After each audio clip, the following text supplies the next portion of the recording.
ប្រាសាទបន្ទាយស្រីស្ថិតនៅក្នុងភូមិបន្ទាយស្រីឃុំបន្ទាយស្រីស្រុកបន្ទាយស្រីខេត្តសៀមរាបដែលមានចម្ងាយប្រមាណ39គីឡូម៉ែត្រភាគខាងជើងទីរួមខេត្តសៀមរាបឃ្លាតពីស្រះស្រង់27គីឡូម៉ែត្រនិងមានចម្ងាយ32គីឡូម៉ែត្រពីប្រាសាទអង្គរវត្តតាមផ្លូវឆ្ពោះទៅភ្នំគូលែនកម្មឯកសារប្រវត្តិសាស្ត្រអាណាចក្រខ្មែរបានកត់ត្រាថាប្រាសាទបន្ទាយស្រីបានកសាងឡើងក្នុងគ្រិស្តសករាជ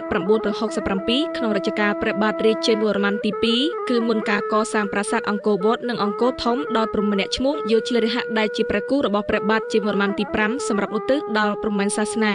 បើតាមមគរទេសក៏វិញបញ្ជាក់ថាព្រះបាទជ័យវរ្ម័នទី5ទ្រង់ជាអ្នកកសាងប្រាសាទនេះប្រាសាទបន្ទាយស្រីបើតាមសារាចារឹកហៅថាអេសូបរៈ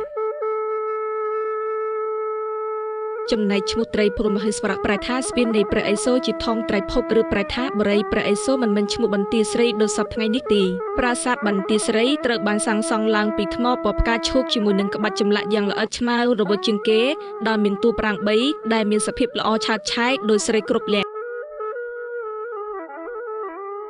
ប្រាសាទនេះសង់លើដីរាបស្មើមានរាងតូចច្រឡឹងដោយថ្មភក់ពណ៌ផ្កាឈូកនិងឥដ្ឋរាង4ជ្រុងទ្រវែងហើយមានគូទឹកព័ទ្ធជុំវិញប្រាង្គទាំង3នេះប្រាសាទសង់បែរមុខទៅទិសខាងកើតហើយប្រាង្គកណ្ដាលមានតម្កល់លឹងព្រះឥសូរខាងត្បូងឧទ្ទិសថ្វាយដល់ព្រហ្មញ្ញសាសនានិងខាងជើងឧទ្ទិសថ្វាយដល់ព្រះវិស្ណុប្រាសាទបន្ទាយស្រីកើតដំឡើងមានឈ្មោះថាឥសូរបរៈប្រែថាបរិយនៃឥសូរប៉ុន្តែសម័យក្រោយៗមកទៀតគេហៅថាប្រាសាទបន្ទាយស្រីទៅវិញដោយសារតែរាងតូចច្រឡឹងនិងក្បូរក្បាច់រចនាដ៏ស្រស់ស្អាតនិងរស់រវើកនៅលើផ្ទាំងថ្មពណ៌ផ្កាឈូក